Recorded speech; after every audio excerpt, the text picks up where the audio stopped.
જામનગરના વકીલ હારૂન પેલેઝાની સરા જાહેર કુર હત્યાના પડઘા પડ્યા. દેવભૂમિ દ્વારકા જિલ્લામાં Devbhumi Dwarka district bar association દ્વારા શંકરયુગ ઠરાવ સાથે કોર્ટ કામગીરીથી દૂર રહ્યા.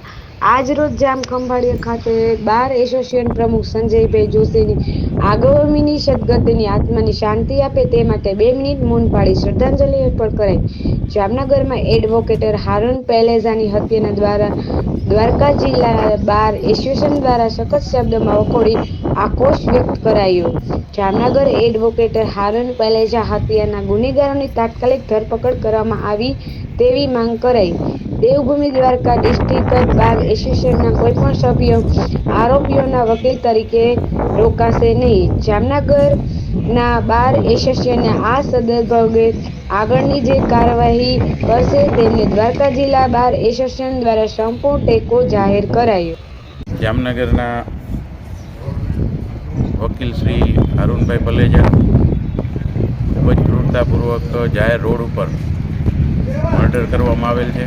તેનો district bar association Devbhumi Dwarka દ્વારા સખત વિરોધ કરવામાં આવે છે અને આજરોજ કામથી અલિપ્ત રહી અને સદગતના આત્માને શાંતિ આપે એ માટે 2 મિનિટ મૌન પાડી તેમજ સદ્રવ ગુનામાં આરોપીઓના કોઈ વકીલ તરીકે દેવભૂમિ ડિસ્ટ્રિક્ટ બાર એસોસિએશનના સભ્ય રોકાય નહીં તેવો ઠરાવ પણ પસાર કરવામાં આવેલ છે અને ભવિષ્યમાં આવા બનાવ ન બને એના માટે એડવોકેટ પ્રોટેક્શન એક્ટ તાત્કાલિક અસરથી સરકાર અમલમાં લાવે તેમજ જે કોઈ એડવોકેટને હથિયારની જરૂર હોય તેને તત્કાલ હથિયાર પૂરા પાડે સ્વખર્ચે એવો સરકારશ્રીને અનુરોધ કરવામાં આવેલ છે અને આજરોજ તમામ વકીલ મિત્રો કામથી અલિપ્ત રહી અને આ બનાવને સખત શબ્દોમાં વખોડી કાઢવામાં આવે.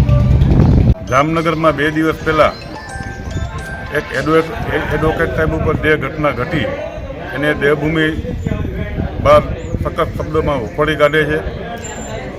અગાઉ પણ જામનગરમાં આવી એક દુર્ઘટના ઘટી હતી અને એનું પુનરાવર્તન થયું છે. અમારી માગણી છે કે સરકાર તાત્કાલિક એડવોકેટ પ્રોટેક્શન એક્ટ બિલને અમલમાં લાવે અને જે વકીલ સાહેબોને પોતાના સ્વખર્ચે લાયસન્સવાળું વેપન જોઈએ એને સરકાર તાત્કાલિક અસરથી લાયસન્સવાળું વેપન પૂરું પાડે અને આજથી આ દુર્ઘટનાને વખોડી કાઢવામાં આવે છે અને ભવિષ્યમાં આવી કોઈ પણ દુર્ઘટના ન ઘટે એની સરકારને મારી વિનંતી છે કે એવી તકેદારી રાખે.